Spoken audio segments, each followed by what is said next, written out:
confronta, é porque primeiro nós somos confrontados. Primeiro Ele fala conosco. Primeiro Ele puxa a nossa orelha. Primeiro Ele trata com a gente.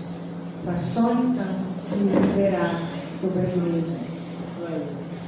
E eu falei, Senhor, mas essa palavra é tão conhecida, essa palavra é tão batida, né? E aí eu me debrucei nas minhas meditações durante a semana nessa palavra. E foi sobre a ressurreição de Lázaro.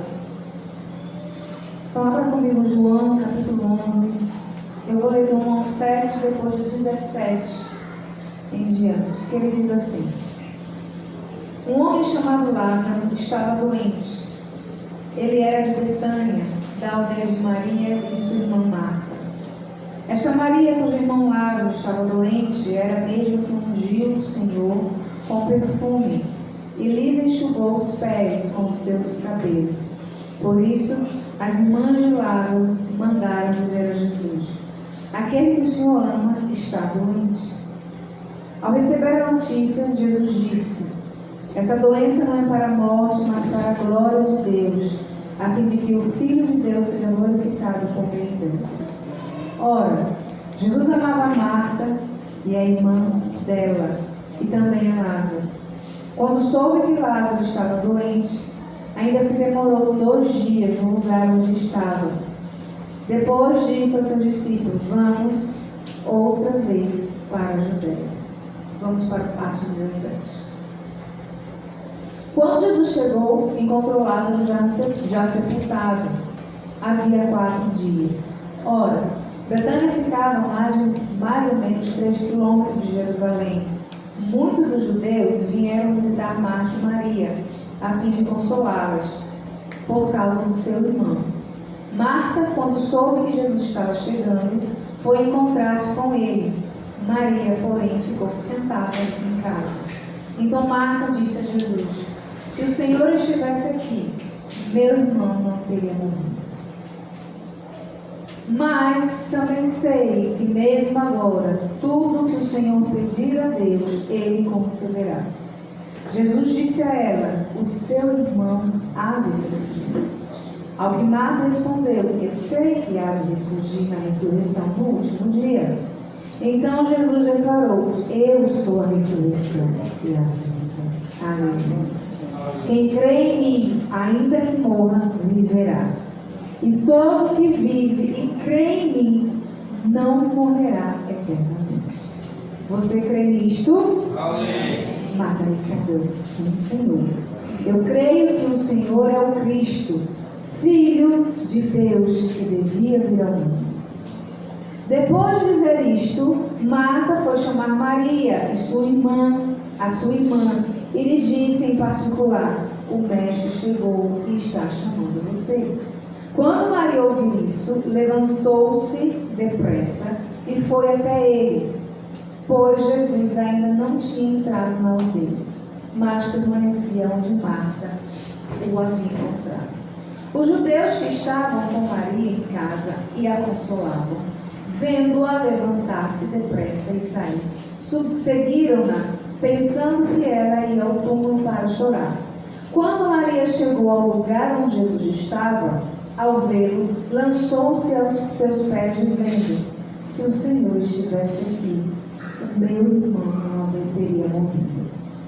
Quando Jesus viu que ela chorava e que os judeus que a acompanhavam também choravam, agitou-se no espírito, se comoveu e perguntou: onde vocês o puseram? Eles responderam: Senhor, venha ver. Jesus chorou. Então os judeus disseram: vejam o quanto ele o amava. Mas alguns disseram: será que ele, que abriu os olhos aos cegos, não podia fazer com que Lázaro não morresse? Jesus, agitando-se novamente em si mesmo, foi até o túmulo, que era uma gruta, em cuja entrada tinha colocado uma pedra. Então Jesus ordenou: tirem a pedra. Marta, a irmã do falecido, disse a Jesus: Senhor, já cheira mal, porque está morto há 4 dias. Jesus respondeu: eu não disse a você que, se cresce, veria a glória de Deus? Então tiraram a pedra, e Jesus, levantando os olhos para os céus, disse: Pai, graças te dou, porque me ouviste. Eu sei que sempre me ouves, mas falei isso por causa da multidão presente, para que creiam que tu me enviaste. Depois de dizer isso, clamou em voz alta: Lázaro, venha para fora. Aquele que tinha morrido saiu, tendo os pés e as mãos amarrados com ataduras e o rosto envolto num lenço. Então Jesus lhe ordenou: desamarrem-no e deixem que ele vá. Amém? Até aí. Falar da ressurreição de Lázaro é falar, irmãos, do 7º sinal messiânico. Repita comigo: 7º sinal messiânico mais importante de Jesus nesse evangelho. Esse milagre aqui registrado em João capítulo 11, ele antecipou o milagre da ressurreição de Jesus. Então ele antecipa o que o mestre iria passar. Jesus ressuscitou. Ele fez dois casos de ressurreição. Ele ressuscitou a filha de Jairo, está em Lucas, e o filho da viúva de Naim. No Antigo Testamento também houve ressurreição. Também houve esse milagre, onde a gente pode ver lá em 1 Reis, onde a Bíblia relata que Elias e Eliseu ressuscitaram pessoas mortas. De fato, o milagre da ressurreição, ele é um milagre extraordinário, porque a vida se vai, a vida cessa, o ruach do eterno chega ao fim naquela existência humana. Então vem a morte e leva. Para os cristãos, segundo Paulo, o morrer é lucro.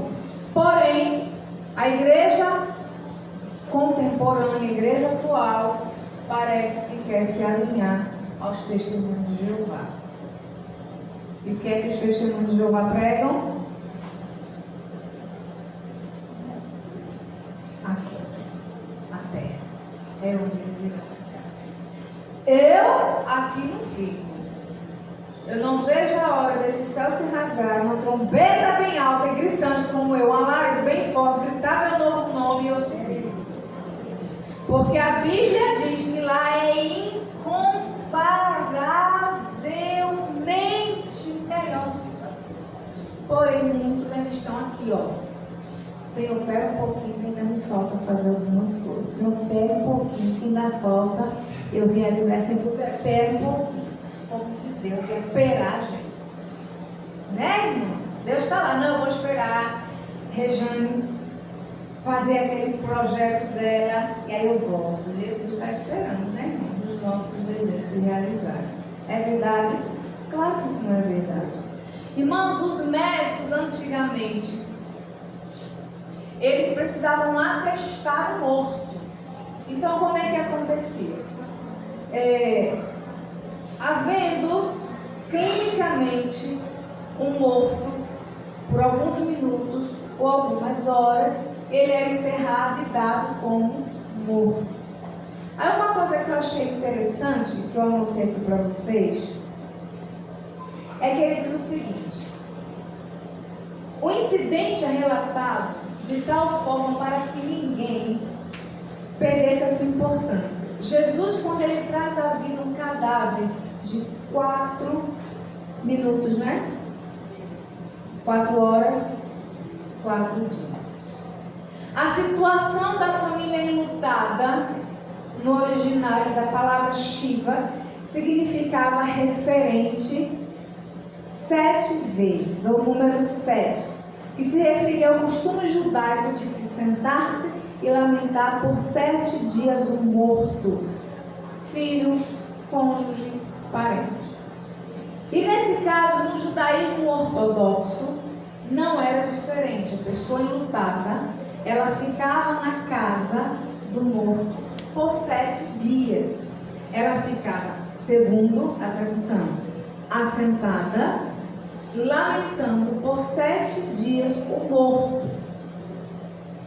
E aquele luto, ele vinha acompanhado de pranto, ele vinha acompanhado de grande comoção durante aqueles 7 dias que era narrado isso. Então, eles se abstinham do trabalho, eles se abstinham de uma vida de lazer, eles se abstinham de toda forma de alegria por aqueles 7 dias de luto com relação ao falecido. Marta e Maria, elas também observavam esse luto. Marta e Maria, também durante 7 dias, elas iriam observar esse luto, de sentar-se, chorar e lamentar pelo seu irmão morto. Não era diferente de agora. Porém, Marta, que evidentemente, abra comigo lá em Lucas capítulo 10, Marta, que ela tinha obedecido o conselho de Jesus, Marta capítulo 10, verso 40,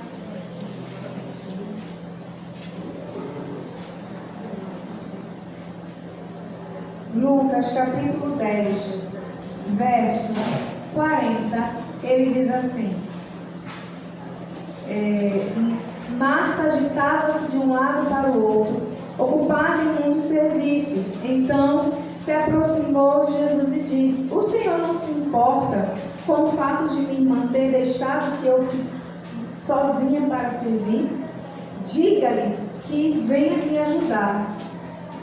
Mas o Senhor respondeu: Marta, Marta, você anda inquieta e se preocupa com muitas coisas. Jesus encontra Marta diante disso e ele a aconselha desde o lado, dizendo: Marta.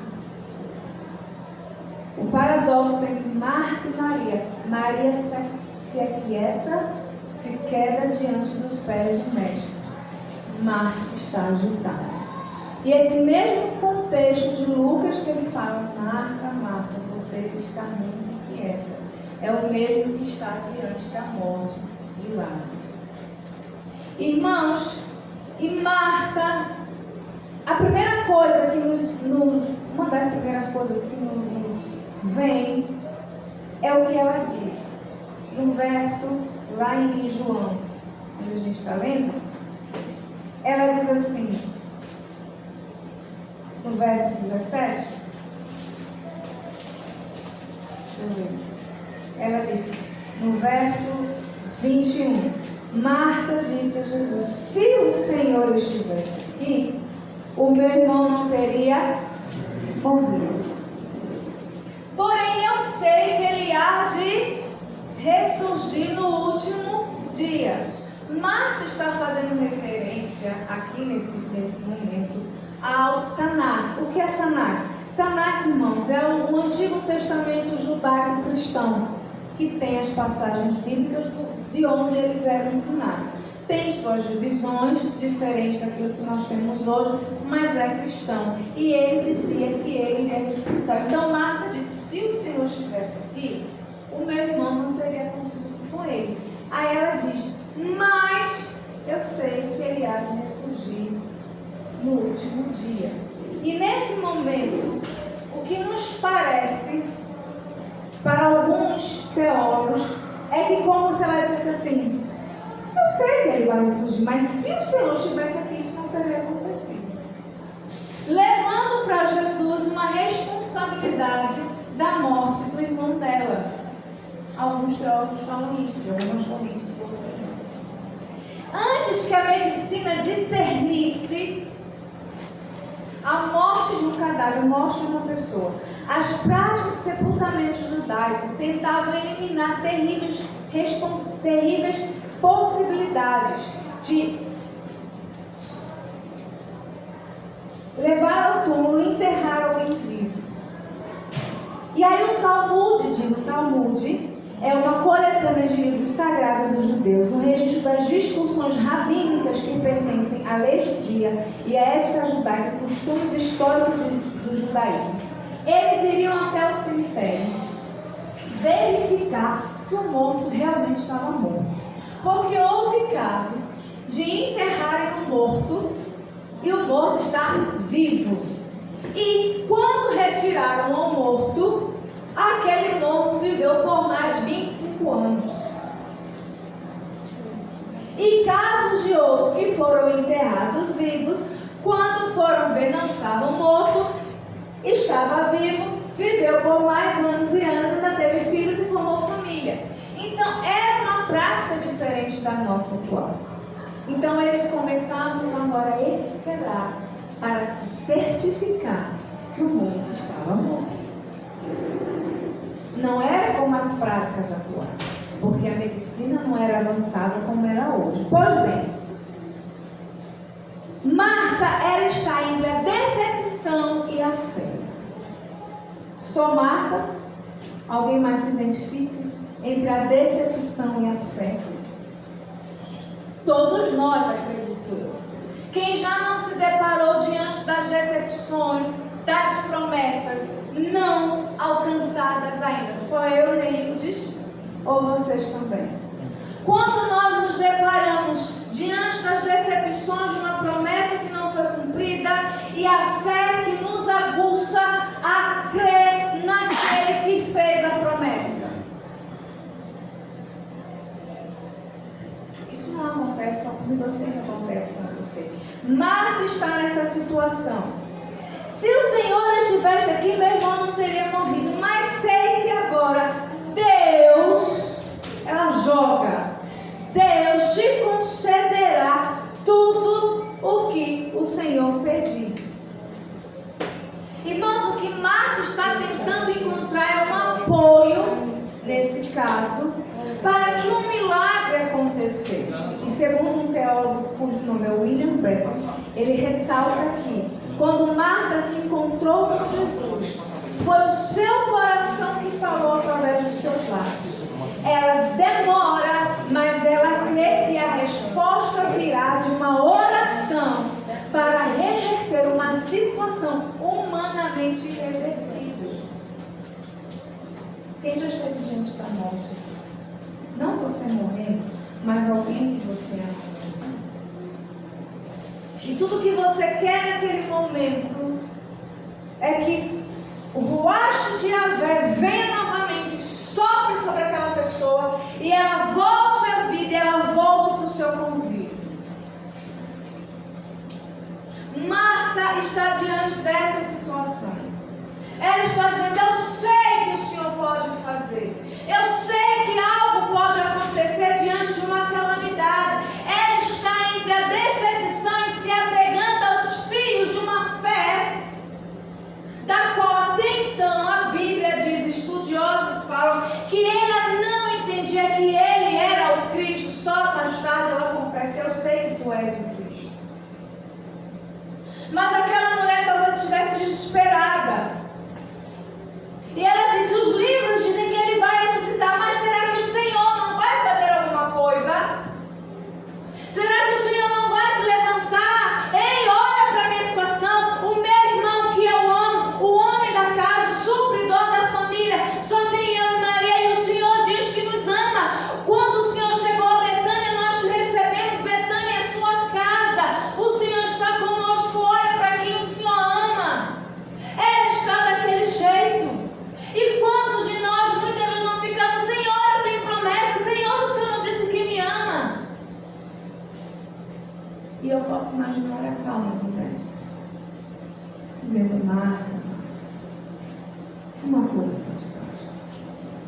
Marta está desesperada, mas o mestre, na sua essência, ele tem absoluta confiança do que aquilo que Yahvé reservou para acontecer, irá acontecer. Irmãos, a história da sua vida não é um erro. Obrigada pelo amém. A suas decisões são erro, quando não estão respaldadas na palavra do Senhor. E nada tem a ver com Deus. Mas aquilo que Deus projetou para você não é erro. Erro são as suas decisões erradas. E Marta está ali. E no versículo 28 desse mesmo capítulo, ela diz assim: Maria. 28. Depois disso, Marta foi chamar Maria e disse: Maria, o mestre quer te ver. Maria está ali, segundo a Shivá, no costume, enlutada pelo irmão a quem ela amava. Maria não foi como Marta, rompendo o costume judaico para se encontrar com o mestre. Maria não foi desesperada. Maria não foi rompendo os costumes para dizer: o Senhor não está vendo o que está acontecendo. A Bíblia diz que Maria ficou lá, reservada. Não sei, talvez pensando: será que ele virá?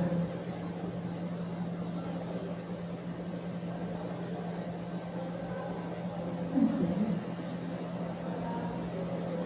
Marta desesperada, Maria não. E ela diz: o mestre está a te chamar. Apressadamente, ela também sai ao encontro de Jesus e faz a declaração: Senhor, se ele estivesse aqui, meu irmão não teria morrido. Eu não sei. É óbvio que Jesus, que não é humano, não é homem hoje, ele não é homem, mas ele estava como homem.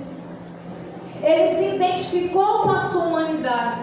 Ele se identificou com a humanidade de Marta, com a humanidade de Maria. Ele se identificou com o sofrimento daquela família, enlutada pela perda do seu irmão, a quem tanto ela amava. E Maria, prostando-se aos pés de Jesus, e bem assim como os outros judeus, vendo-a chorar, ela agitou-se no seu espírito, ela se comoveu no seu espírito. F.F. Bruce, que é um teólogo, diz que o verbo grego agitar-se é embrimoamai, traduzido em agitou-se, literalmente significa bufou com indignação. Jesus, no verso 33, diz o quê? Jesus chorou. Jesus, ele se identifica na sua humanidade com o sofrimento daquela família.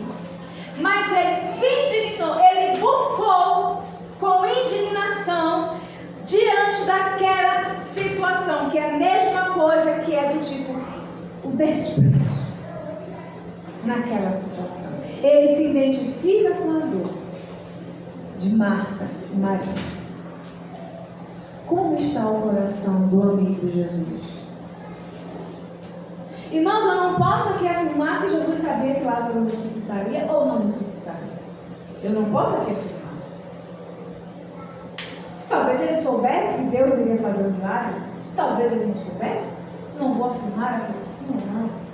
Mas como estava o coração do amigo, não do Senhor, do amigo, diante daquela situação? Ele se comove e ele chora junto com a família. E naquele exato momento, quando Jesus ele se identifica com aquela dor, mesmo tendo poder sobre a morte, mesmo ele podendo assim: Lázaro, sai daí agora. Jesus se identifica com a sua dor. Jesus não está indiferente à sua situação. Jesus não está sentado num alto sublime trono como um velho gagá, de cabelo branco como é pintado, ou é pintado pelo catolicismo como aquele homem cheio de chicotadas, todo sangrando, com um manto púrpura nele. Não! Jesus, ele se identificou com um homem, mas hoje ele está sentado à destra de Deus, como advogado dos seus. Ele é o seu advogado.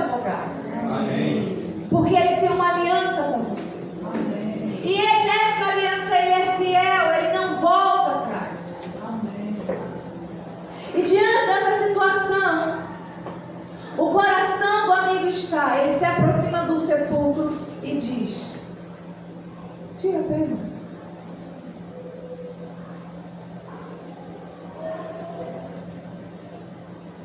Tira a pedra. Irmãos, Jesus não pôde dizer assim: Lázaro, somente ressuscita, vem para fora. Ele disse: tire a pedra. Porque a pedra, ela vai falar de quê? Empecilhos, obstáculos, dificuldades. E quem coloca? Nós. Quem colocou a pedra ali? Foi o morto? Foram os vivos. Quem coloca a pedra do obstáculo? Quem coloca a pedra da incredulidade? Quem coloca a pedra de dizer eu não consigo? Quem coloca a pedra de dizer assim eu não posso? Quem coloca a pedra de dizer assim eu vou enterrar esse sonho porque eu não tenho capacidade? Quem coloca a pedra de dizer assim a minha família não tem jeito, vou deixar nesse sepulcro e lançar a pedra? Quem coloca a pedra de dizer esse sonho é loucura, eu não vou conseguir prosperar? Quem coloca a pedra? Mas diz assim, eu coloco a pedra. E esse colocar de pedra fala da nossa humanidade, da nossa falta de confiança, da nossa incredulidade. Então Jesus chama aqueles que colocou a pedra e disse: tire vocês que colocaram a pedra, tirem essa pedra agora. Vocês estão recebendo? Amém. Amém. Jesus está dizendo para nós nessa noite: tire você a pedra. Amém. Porque essa pedra não fui eu quem coloquei. Essa pedra não foi Yahvé que colocou. Essa pedra foi você que colocou. E essa pedra cerrou os seus sonhos. Essa pedra cerrou a sua vida. Essa pedra disse a você que você não pode avançar. Essa pedra fez você parar. E ele está dizendo: tire você agora essa pedra. Porque o milagre pertence a mim. Mas o que pertence a você, faça. Tire a pedra. E Jesus, ao dizer isso, ele vai capacitar o homem naquilo que ele não pode fazer. Há coisas que só ele faz, mas há coisas que só nós iremos fazer. Há coisas que só nós iremos romper. Pastor Cote lançou um livro que eu já coloquei lá para comprar. E ele disse assim: Josué, antes de conquistar as muralhas exteriores e derrubá-las, ele teve que conquistar o seu eu interior. Aí eu olhei para Cote e disse assim: cara, você é demais. Ano que vem eu vou estar aí com você em nome de Jesus. E vou. Um homem simples, mas de discernimento tremendo. Então, Josué é um guerreiro, experimentado na batalha. Mas ele disse para Josué se manifestar como um guerreiro, primeiro ele teve que conquistar o seu eu interior. Nenhum guerreiro conquista lá fora, se antes de conquistar o seu eu interior. E aí Jesus está dizendo a nós nessa noite, depois que tiram a pedra, ele ordena: Lázaro, sai para fora. Irmãos, ele não está chamando apenas pelo nome, ele está chamando pela identidade. Ele está chamando o propósito. Ele não está dizendo Lázaro, ele está dizendo o propósito, sai para fora. E Deus está dizendo para você nessa noite: o propósito que você cerrou, vem para fora. Você precisa tirar pedra para que o propósito ganhe vida novamente. Aleluia. Porque não é apenas um nome que o Senhor está chamando. Ele está chamando o seu propósito de vida.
poder de Deus. Nós somos diante dele. Não limite o poder de Deus. Ele chama o propósito. Jesus chamou pelo milagre. E nesta noite Ele está te chamando a chamar pelo milagre. Tira a pedra e chama o propósito. Tira a pedra e chama o milagre. Tira a pedra e chama o impossível para receber vida. Mas você tem que tirar a pedra. Coloque suas frustrações, porque essa pedra fala de frustração. Essa pedra fala de algo desconfortável. No verso 39, Marta declara um relato desfavorável para Jesus. A essa altura, ele cheira mal. Verso 39, Marta. Então Jesus ordenou: tire a pedra. Marta, irmã do falecido, disse: Senhor, já cheira mal, porque está há quantos dias, irmãos? Quantos dias? 4 dias. Já está há 4 dias morto. E cheira mal. Marta mais uma vez traz um relato natural. É natural o morto ficar cheiroso? É natural o morto cheirar o perfume da Boticário, da Natura, da Avon, o que quer que seja? Não. Qual o cheiro do morto, irmão? Eu não sei. Depois de 4 dias. Os relatos dizem que fede. Marta está relatando o que é natural. Senhor, já está fedendo. Não dá para tirar. Se tirar essa pedra, o fedor que está lá dentro vai exalar aqui e todos vão passar mal. Vamos pensar aqui. Marta está dizendo que o que ela trancou dentro dela, dizendo não dá, é impossível, vai cheirar mal as tuas narinas, Senhor. Porque eu quero esconder a minha dor. Eu quero esconder a minha dor. Eu quero esconder o que me incomoda. Eu quero esconder a minha frustração. A pedra é onde nós colocamos uma barreira entre nós e o Senhor. Dizendo até aqui o Senhor. Porque daqui lá para fora, lá para dentro, só cheira. É onde está a tua dor. É onde está a tua frustração. Onde está o teu impossível. Mas é lá que o mestre quer ir. É lá que ele quer. E é por isso que ele disse: tira a pedra. Tira a pedra. Eu quero ir onde ninguém vai. Eu quero entrar na sua dor. Eu quero entrar na sua frustração. Eu quero entrar na sua decepção. Eu quero entrar onde você diz: Senhor, não tem mais jeito, não. Não fala mais, não toca mais, não, assim, não, deixa a vida aqui quietinho. Ele está dizendo: tira a pedra. Tira a pedra. Tira a pedra. Porque é aí que eu quero. É aí que eu quero. Porém, Jesus não se impressiona com o relato natural de Marta. Ele diz: você crê? Então você verá a glória de Deus. Amém. Qual é o seu relato para Jesus nessa noite? Senhor, já chega mais. Senhor, já tranquei. Mas as portas não se abrem. Senhor, eu até jejuei, mas a cura não chega. Senhor, eu já até fiz campanha de propósito, de oração na madrugada, mas não nada acontece. Então deixa comigo. Deixa comigo. Senhor, Senhor, Senhor. E Ele diz para nós: olha para o seu povo.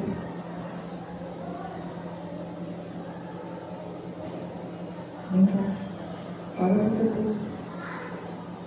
Tira a pedra. e deixe que o resto faça. Você pode dar um glória a Deus?